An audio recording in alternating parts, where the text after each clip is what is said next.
Metabolism TV आपका स्वागत है, आपके मेटाबॉलिज्म और स्वास्थ्य सही जानकारी का स्रोत। संक्रमणों का तनाव।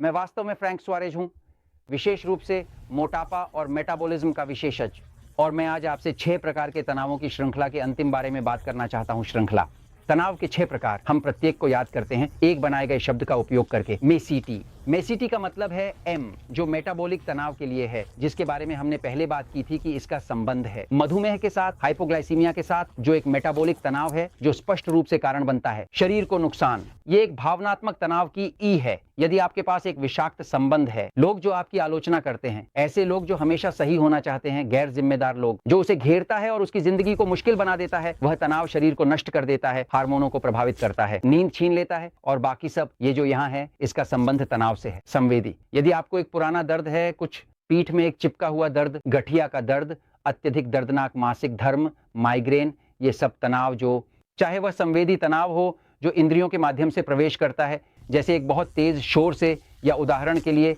एक बहुत तेज शोर से, ये निश्चित रूप से हार्मोनल प्रणाली और तंत्रिका तंत्र को प्रभावित करता है। ये जो है यहाँ आई है, ये प्रतिरक्षा प्रणाली के तनाव की आई है, यानी जब प्रतिरक्षा प्रणाली, जो रक्षा प्रणाली असंतुलित हो जाती है, यह मनोविकारी हो जाती है और हमला करना शुरू कर देती है। कभी कभी खुद पर हमला करता है। कुछ लोग ऑटोइम्यून बीमारियों से पीड़ित होते हैं, शरीर खुद पर हमला करता है, जैसे कि हाशिमोटो की थायराइडिटिस, और यह भी एक तनाव है।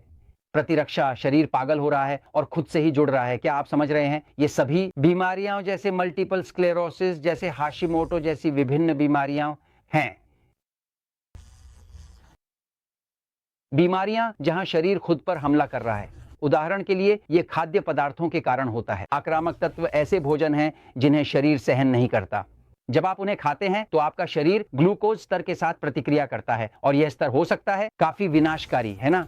वास्तव में जब चीनी गुजरती है, आपको पता है, जब रक्त में चीनी गुजरती है, आपको पता है 120 मिलीग्राम, 130 मिलीग्राम प्रति डेसीलीटर जब यहाँ ऊपर की ओर बढ़ता है तो शरीर नष्ट हो जाता है, या कहें कि कुल स्वास्थ्य आमतौर पर 70 मिलीग्राम प्रति डेसीलीटर और 130 के बीच सामान्यतः मौजूद होता है। एक बार जब शरीर में ग्लूकोज किसी भी समय 130 से ऊपर चला जाता है तो क्लिनिकल अध्ययन के बाद यह साबित होता है कि सभी कोशिकाओं का विनाश, ग्लाइकेशन जो कोशिकाओं का विनाश है, सभी मुक्त कण जो कोशिकाओं को नष्ट करते हैं, सभी ऊतकों का पूर्ण विनाश तथा सभी हृदय वाहिनी प्रणाली का संपूर्ण विनाश 130 से ऊपर शुरू होता है। इसका मतलब है कि व्यक्ति के लिए लक्ष्य, चाहे वह मधुमेह से पीड़ित हो, गैर डायबिटिक, अपनी ग्लूकोज को 70 से 130 के बीच बनाए रखना है, सामान्य सीमा होगी। मानव शरीर, है ना? एक व्यक्ति जो यह जानना चाहता है कि क्या उसे प्रतिरक्षा तनाव हो रहा है, तो एक ग्लूकोमीटर का उपयोग करें। मेटाबॉलिज्म टीवी के एपिसोड देखें जो आक्रामक खाद्य पदार्थों के तहत खोजे जाते हैं। वहां आप एक ग्लूकोमीटर का उपयोग करना भी सीखते हैं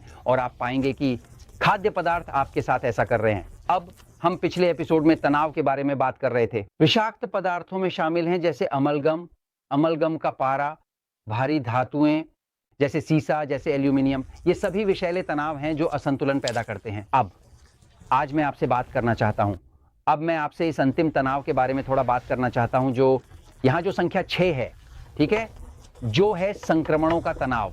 वह अंतिम आय, ये संख्या संक्रमणों के तनाव को दर्शाती है। मेसिटी संक्रमणों से संबंधित है। यह संक्रमणों का तनाव एक ऐसा तनाव है जिसे हमने एल पोदर देल मेटाबॉलिज्मो और डायबिटिस सिन प्रोब्लेमास से बहुत काम किया। हम इस प्रकार के तनाव के बारे में बहुत बात करते हैं, इस पुस्तक में भी और इस पुस्तक में भी।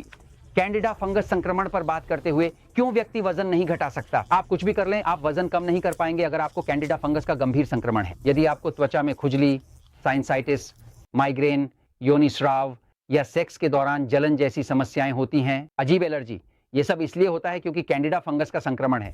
जाहिर है ये इसलिए शुरू होता है क्योंकि आप चावल, रोटी, आटा, चॉकलेट, इस तरह की सभी चीजें खा रहे हैं, जो एक समृद्ध वातावरण बनाता है और फफूंद उगता है क्योंकि यह घास की तरह है। बुरा आप उसमें खाद डालते हैं और फिर यह बढ़ता है। यह मूल रूप से संक्रमणों के साथ शुरू होता है। कैंडिडा के बारे में सही, मतलब ये मेरे द्वारा किए गए सबसे बड़े खोजों में से एक है। लगभग 15-18 साल पहले यह था कि लोग जो कैंडिडा फंगस से बहुत ज्यादा संक्रमित हैं वे वजन कम नहीं कर सकते।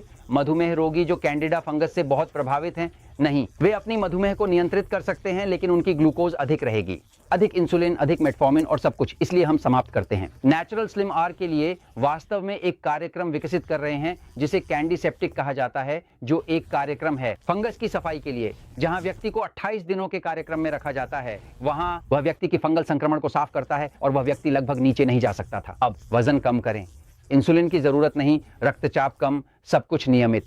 शरीर में जब वह उस अभिशप्त परजीवी को निकालता है जिसे कैंडिडा कहा जाता है शरीर से, अब वायरस के साथ संक्रमण होते हैं जो शरीर की प्रतिरक्षा प्रणाली को प्रभावित कर सकते हैं। बैक्टीरिया के साथ संक्रमण होते हैं जो एंटीबायोटिक्स से ठीक हो सकते हैं। परजीवियों के साथ संक्रमण होते हैं जो अक्सर गंदे पानी या भोजन से फैलते हैं। तो उन 4 जीवों में से कोई भी जो शरीर पर हमला कर रहा है, कैंडिडा जो है एक फंगस, वायरस, बैक्टीरिया या परजीवी शरीर के 4 मुख्य हमलावर हैं। कोई भी इससे अत्यधिक तनाव उत्पन्न होगा, और जब बहुत अधिक तनाव होगा तो बहुत अधिक कोर्टिसोन होगा, बहुत अधिक एड्रेनालिन, और आप ना तो अच्छी तरह से सो पाएंगे, न ही अच्छी तरह से ठीक हो पाएंगे, न ही अच्छी तरह से उबर पाएंगे। ठीक महसूस नहीं करना, न ही अच्छा महसूस करना, तो मूल रूप से वहां आपके पास है। ये अंतिम तनाव है मेसिटी श्रृंखला के 6 तनाव। और मैं आपको ये इसलिए बता रहा हूं क्योंकि सच्चाई हमेशा जीतती है।